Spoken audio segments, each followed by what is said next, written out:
Duas coisas para começar sobre a seleção brasileira. A primeira, o time foi muito mal contra a Tunísia. Isso é muito preocupante porque na Copa do Mundo, outras seleções contra o Brasil vão tentar se comportar da mesma forma. E a resposta que o Brasil deu para um time fechado, marcando com linha de 5, a resposta foi muito negativa. Agora, a segunda coisa que a gente precisa deixar aqui bem pontuada. Isso é normal diante do ciclo que a seleção fez. Isso está dentro do esperado. Você que almoça comigo aqui todo dia ou quase todo dia, sabe exatamente do que eu estou falando, sabe exatamente da minha opinião. Eu apenas vou reforçar algo que estou dizendo há 3 anos. Vocês querem o quê? Vai ter algo diferente agora no 8º jogo do Ancelotti? Não vai. Não tem como. Like no vídeo, se inscreve, ativa o sininho, rumo a 450 mil inscritos por aqui. Atenção, a Mochila Voyage está de volta ao site da Golcase logo agora no mês da Black, então o preço vai estar lá embaixo, aproveita. É a mochila, bonita, hein? A mochila do seu clube de coração, tá disponível no site da Golcase nesse mês de novembro, o mês da Black, então aproveita. Nós temos aí quase todos os times licenciados para Mochila Voyage, então coisa linda, é um produto oficial do seu time, então você tá ajudando o seu time também, e pode dar de presente para alguém, pode comprar para você, pro seu dia a dia, para viajar, enfim. Golcase, na hora de fechar a compra, coloca o meu cupom GOLJORGE que você pega um desconto a mais. Então já tem o desconto da Black e tem o desconto do meu cupom também na hora de fechar a compra. A Golcase é parceira do canal do Jorge Igor, tem link na descrição deste vídeo. Muito bem. Vocês sabem que eu acredito em processos, eu falo muito disso aqui no futebol, às vezes eu falo uns negócios aqui, pregando no deserto, falando sozinho, ninguém adianta, né?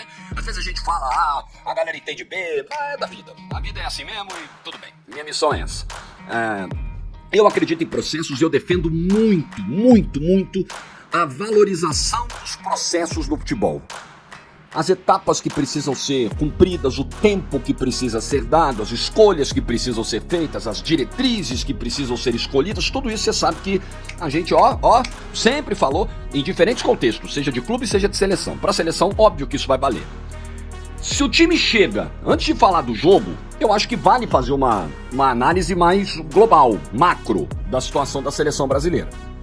Dentro daquilo que eu acredito. Pode ser que você não acredite nos processos. Pode ser que você trate como regra exceções, como por exemplo Marrocos na última Copa do Mundo. Eu prefiro não tratar a exceção como regra. Então, dentro daquilo que eu acredito, o desempenho da seleção brasileira em novembro de 2025 é dentro do esperado. Oscilando, indo bem num jogo, indo mal no outro, cometendo algumas falhas, tendo algumas desatenções, tendo alguns jogadores individualmente aparecendo bem, outros nem tanto. Eu acho que tá tudo dentro do que a CBF fez com a seleção brasileira nesse ciclo. O resultado está aí. Resultado óbvio, evidente. Faltam 7 meses para a Copa do Mundo, não temos time, não temos protagonista, não temos uma maneira ainda definida de jogar, por mais que um caminho já esteja aparecendo. Várias posições sem nomes consolidados. Você crava quem é o lateral esquerdo da seleção? Você crava quem é o goleiro da seleção? Você crava quem é o camisa 9 hoje da seleção? Você crava se o Brasil vai ter um armador ou se vai jogar com 4 atacantes? Faltando 7 meses para a Copa, essas definições todas já deveriam estar bem encaminhadas. Mas a CBF... A gestão anterior da CBF optou por fazer um ciclo bagunçado, zoneado. Mãe, compra o doce, na volta a gente compra. Foi isso que a CBF fez e o resultado é esse. Então eu não vou chegar aqui pra você e dizer que estou surpreso. Entenda, não estou passando pano para a atuação do Brasil contra a Tunísia, que foi muito ruim, muito ruim. Eu vou falar de várias coisas aqui sobre a atuação do Brasil. Mas eu esperava, sinceramente, pro que a CBF fez... Gente, foi o 8º jogo do Carlo Ancelotti. 8º. O cara não tem nem 10 jogos. O cara vai virar o ano, vai chegar no ano da Copa do Mundo. Não tem nem 10 jogos pela seleção brasileira. É óbvio que isso atrapalha. É óbvio que o Brasil escolheu o caminho mais difícil. E é óbvio que o próprio Ancelotti, percebendo que, eu preciso de um ciclo completo, ele já começou ali a sinalizar um interesse em permanecer e renovar depois da Copa do Mundo. Porque o trabalho dele fez a seleção avançar algumas casinhas em pouco tempo, mas é muito pouco tempo. E o Brasil precisa avançar um número muito maior de casinhas. Então, eu acho que é isso. Você chegar numa data FIFA, golear a Coreia e perder pro Japão. Aí você vai na outra data FIFA, ganha de Senegal, perde pontos, né? Um jogo que não valia pontos, mas empata com a Tunísia. Normal. Não é o normal para a história da seleção brasileira. Não é o normal nem olhando o presente, os jogadores que o Brasil tem. O Brasil poderia estar num estágio melhor, mas o Brasil sabotou o próprio trabalho do ciclo. Isso precisa ser lembrado exaustivamente. Quando chegar 2026 e o Brasil não tiver sucesso na Copa do Mundo, que eu acho que vai acontecer, eu tenho opiniões, palpites, projeções, às vezes a gente acerta, às vezes a gente erra. Tem duas sobre a seleção brasileira que eu tô repetindo o ciclo inteiro. Uma, acho que o Brasil não leva o Hexa. Duas, acho que o Neymar não vai pra Copa. Pensando com a cabeça do técnico da seleção brasileira, por mais que eu lamente muito não ter esse cara na Copa do Mundo. Mas hoje eu não vejo as condições pra isso. Então, eu continuo achando isso. Continuo. Pode ser que as coisas aconteçam, que o time decole. Pode. E bata campeão do mundo? Pode. É o Brasil, irmão. O Brasil é uma seleção pentacampeã do mundo, a marca mais importante de seleções da história do futebol, tem que respeitar nós. E os caras respeitam. A gente olhou o Senegal, a imprensa internacional já começou, olha, o Brasil está voltando, é isso, aqui os caras morrem de medo. É o Brasil, pô. Mas, convenhamos, eu tenho feito uma analogia, uma ilustração nas transmissões da GETV, pega como se fosse uma vila de casas das seleções da Copa do Mundo, aí tem lá a casa da França, bonita, imponente, cheia de cômodos. Aí tem a casa da Espanha, que uma meninada chegou e levantou rapidinho, a casa ficou da hora. Tem a casa da Inglaterra, que é meio sem graça, mas tá lá, tá sempre arrumadinha, né? Tem sempre bastante gente, né? A casa da Argentina, que depois do título mundial, né? Pô, a casa se valorizou. Botaram uns azulejos caros lá, deram uma trocada do piso, ficou um negócio mais bonito e tal. E a do Brasil, irmão, tá em construção. Tá em construção. A gente tá lá, jogando bola, fazendo churras, e a obra rolando, e falta pouco tempo. Então tá todo mundo com a casa pronta ou quase pronta, e a nossa não tá nem na metade. Porque esse foi o caminho que a seleção brasileira escolheu para trilhar na Copa do Mundo, para a Copa do Mundo de 2026. Muito ruim. Jogo de ontem. Vamos agora para uma análise específica de Brasil e Tunísia, que eu tive a oportunidade de narrar na GETV. O que eu acho que começa a fazer a coisa desandar é a diferença de rotação entre os dois times no começo do jogo. Uma Tunísia que parecia ligada do 220 e o Brasil não acompanhou. A Tunísia entrou para jogar uma partida de competição, com o estádio cheio de tunisiano, botando pressão, criando clima, criando ambiente hostil, né? Clima de Copa. O Brasil entrou para jogar um amistoso. Estamos aqui de boa, último jogo do ano, ganhamos de Senegal no sábado, tá tudo certo, tudo bem. E isso é fatal. Isso é fatal. Se você entrar hoje em qualquer jogo de futebol, em qualquer competição, ou até amistoso, o teu time a 100 e o teu adversário a 200, você vai sofrer, irmão. E o Brasil sofreu no primeiro tempo, com a intensidade da Tunísia, com o ânimo, o volume da Tunísia, e o Brasil não estava na mesma pegada. Além de problemas individuais e coletivos. Então o Brasil esbarrou. Primeiro, falando em termos defensivos, né, entrou o Wesley ontem pelo lado direito, e o Wesley sofreu demais pelo lado direito. E eu acho que isso reforça que o Militão vai ganhando força para ser o titular da lateral direita, para dar a consistência, para dar a solidez que o Ancelotti quer ali para a posição. E olhando para laterais mais ofensivos, para uma situação específica de jogo, não temos esse nome ainda. Não é o Wesley, que até joga de lateral esquerdo na Roma, e foi muito mal ontem, sofreu muito ontem na marcação. Errou no lance, inclusive, do gol da Tunísia. Não é o Paulo Henrique, não é o Vitinho, né? O Paulo Henrique foi chamado para essa data FIFA, nem entrou, né?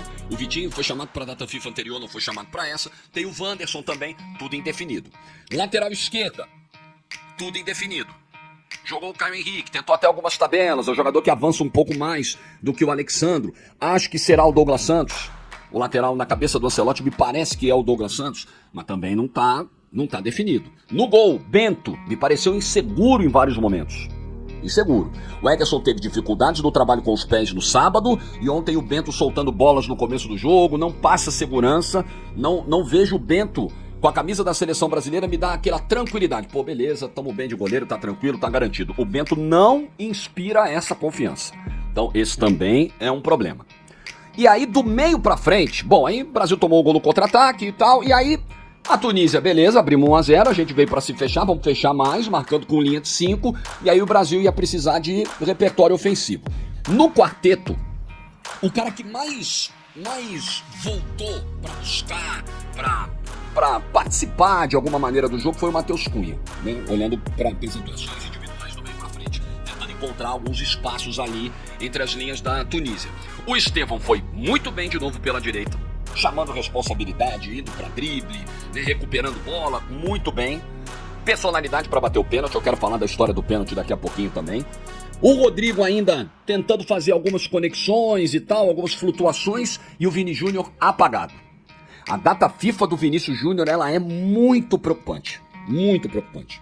Então veja, eu não estou citando, antes que já comecem também, né, os teóricos da conspiração, os malucos, os idiotas que tem na internet, e tem muitos, cara, estou impressionado. Rapaz, Nelson Rodrigues tinha razão, eles vão ganhar pelo número, né, não é nem pela competência, é pelo excesso. Cara, agora está colocando toda a culpa do Vinícius Júnior. Não, ninguém está fazendo isso. A seleção está desequilibrada, a seleção tem vários jogadores mal. Se tem aqui lateral direito mal, se tem aqui lateral esquerdo que não empolga, goleiro que não passa segurança, um monte de coisa. E o Vinícius Júnior também, que joga no maior clube do mundo, que tem tudo para ser o protagonista da seleção brasileira e que não rende na seleção brasileira. E de novo uma data FIFA apagada de muitos erros do Vinícius Júnior, pouquíssimas jogadas saindo do pé do Vinícius Júnior, pouquíssimos lances lúcidos aparecendo com a participação do Vinícius Júnior. E o Brasil precisa desse cara. E aí, quando o Rafinha voltar, como é que você vai tirar o Estevão? Quando o Rafinha e o Estevão jogaram juntos, que foi contra o Chile, o Vini não tava. E hoje, na boa, o Rafinha voltando, eu não tô vendo outro caminho a não ser tirar o Vinícius Júnior do time. Sinceramente, com a produção que o Vinícius Júnior tem mostrado, eu não insistiria. Nesse momento, ele não responde, ele simplesmente não responde. Ele não dá resposta. Bom, aí nós não temos esse 9 definido também, né? Vai ser quem? Vai ser o Matheus Cunha? Acho que a gente precisa de mais, né? De um 9. A gente vai precisar em algum momento desse 9 definidor.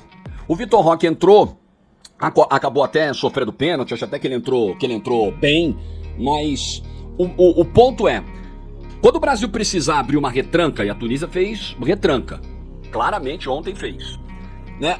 Brasil vai conseguir, na base do contra-ataque, se dar melhor contra as seleções que dão espaço. Na hora de furar uma retranca, aí o Brasil vai precisar, talvez, desse camisa 9.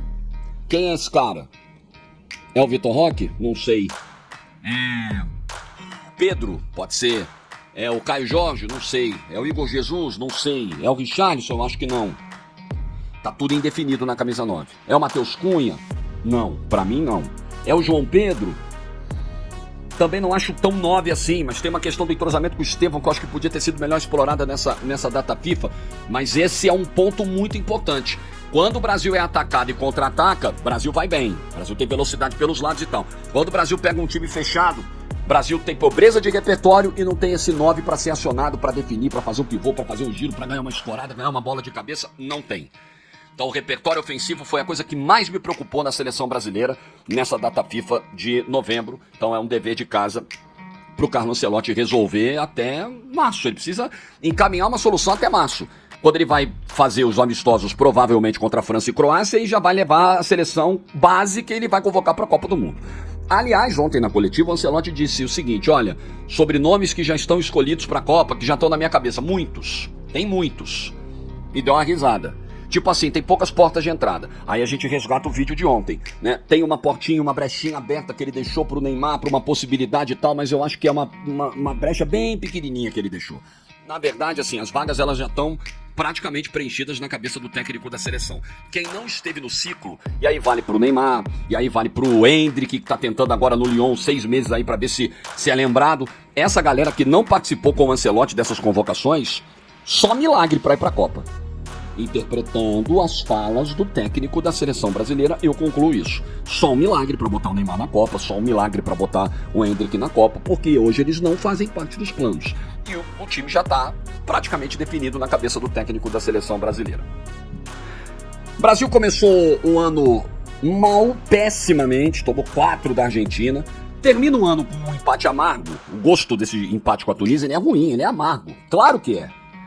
Mas eu acho que termina dando sinais de que tem coisas ali acontecendo, a dupla de volante se consolidou, né? Os três pilares ali, Militão, Marquinhos e Gabriel Magalhães, estão definidos na zaga, definindo só se o Militão vai ser o lateral direito ou não. O Estevão é uma boa notícia, mas tem outras coisas ainda a resolver, que não foram resolvidas em 3 anos. E agora estourou na mão do Ancelotti para ele tentar resolver em poucos meses, em menos de um ano. Difícil, né? Essa é a missão dele. E sobre o pênalti, sobre Estevão, sobre Paquetá, a escolha foi do banco, o pênalti que o Paquetá bateu e perdeu, o segundo pênalti.